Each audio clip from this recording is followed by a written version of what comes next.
Un policier frappe une membre des forces spéciales de la marine américaine noire dans un tribunal, et reste stupéfait lorsqu'elle riposte. Imaginez une salle d'audience tendue, saturée d'un silence chargé, un lieu où la justice est censée triompher. Soudain, un officier en uniforme franchit une ligne impardonnable, sous les yeux d'un public médusé. Mais cette femme n'est pas n'importe qui. C'est Leila Chambers, sous-officier de première classe dans la marine des États-Unis, membre de l'unité SEAL 4, formée pour affronter l'impossible. Qu'est-ce qui pousse une combattante d'élite à se défendre dans un lieu supposé la protéger? Restez avec nous pour découvrir une histoire de courage, de résistance et d'un affrontement qui a secoué une nation entière.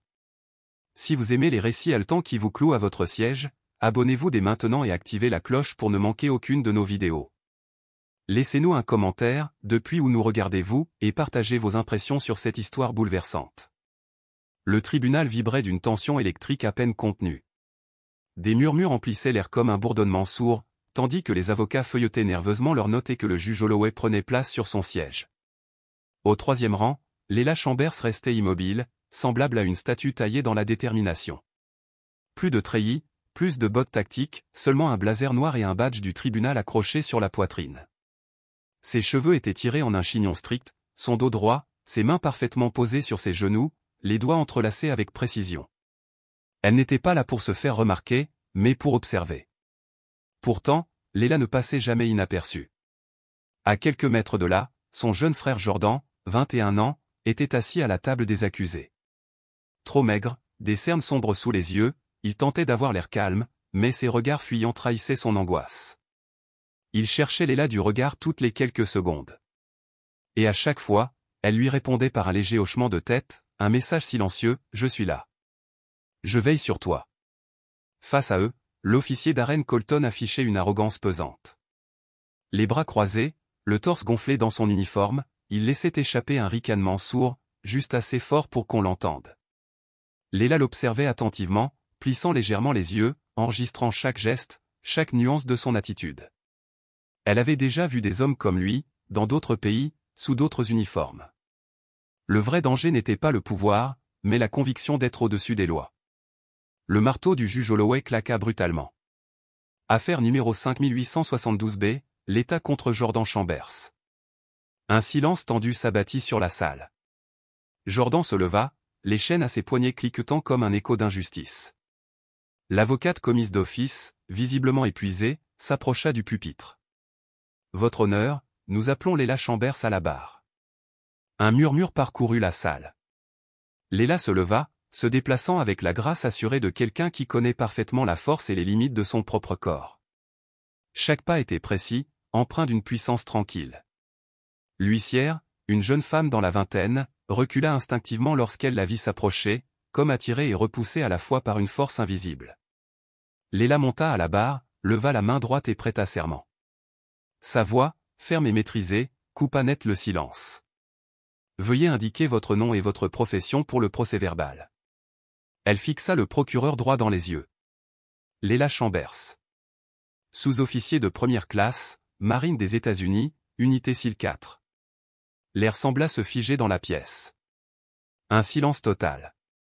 Comme si tout le monde retenait son souffle. L'avocate n'hésita pas une seconde.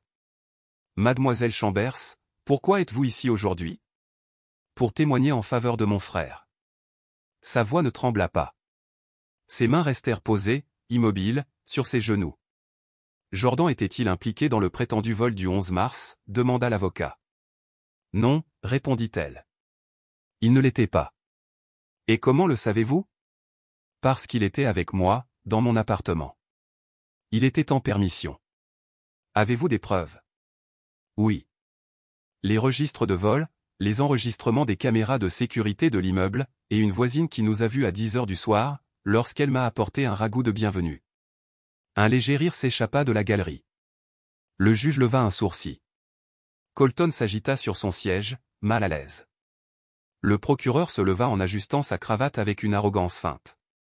Mademoiselle Chambers, vous êtes entraînée au combat rapproché, au maniement des armes à feu, à l'évasion tactique, n'est-ce pas? C'est exact. Cela fait partie de l'entraînement des SEAL. Mentir sous serment pour protéger sa famille aussi? Un souffle parcourut la salle. L'atmosphère se figea. Léla inclina légèrement la tête, les yeux plantés dans ceux du procureur. Non. Et je n'ai pas menti. Le procureur esquissa un sourire, tendu, presque forcé. Comment savons-nous que votre frère n'est pas sorti ce soir-là? Léla répondit d'une voix calme et sans la moindre hésitation. Vous ne le savez pas. Mais la charge de la preuve vous incombe, pas à moi. Colton laissa échapper un ricanement. Léla tourna juste assez la tête pour le regarder du coin de l'œil. Son mépris était palpable. Rien d'autre, dit le procureur, frustré. Le juge hocha la tête. Mademoiselle Chambers, vous pouvez descendre. Léla descendit les 2 marches du banc des témoins.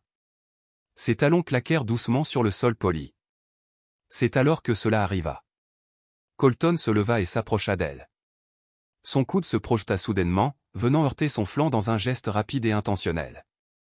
Ce n'était pas un accident. La salle laissa échapper un cri de stupeur. Le shérif hurla. Mais Léla ne vacilla pas. Elle ne recula même pas d'1 millimètre.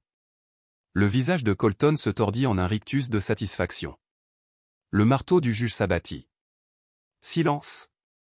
Silence dans cette salle. Léla se tourna lentement vers Colton. Son expression demeurait inchangée. Ni colère, ni peur. Juste un regard tranchant comme une lame. Qu'est-ce que vous venez de faire, Dronia? Tonna le juge. Je l'ai bousculée sans faire exprès, dit Colton en haussant les épaules. Elle était juste devant vous, répliqua le shérif. Léla regarda le juge. Permission de parler librement. Le juge acquiesça. Léla fit un pas vers Colton. J'ai sauté d'avion au-dessus de zones de guerre. J'ai été à moins de 6 mètres d'explosion. J'ai enterré des amis. Mais jamais, pas une seule fois, je n'ai été frappé à l'intérieur d'un tribunal. Le silence était si dense qu'il semblait palpable. Votre honneur, je demande que l'officier Colton soit retiré de cette salle tant que mon témoignage n'est pas terminé. Le juge hocha la tête. Shérif, veuillez escorter l'officier hors de la salle. Colton protesta, mais le shérif le repoussa vers la sortie. En passant à côté de Léla, il se pencha et murmura. Ce n'est pas fini. Elle ne bougea pas. Elle répondit simplement, à voix basse. La guerre non plus. La salle comprit alors qu'elle n'était pas une simple témoin, et que ce procès n'était pas ordinaire. Dehors, Léla restait debout, figée, tandis que les murmures de la foule s'éteignaient peu à peu. Jordan, assis sur un banc, portait encore le poids invisible de ses chaînes de peur. Ça va, demanda Dronia sans la regarder.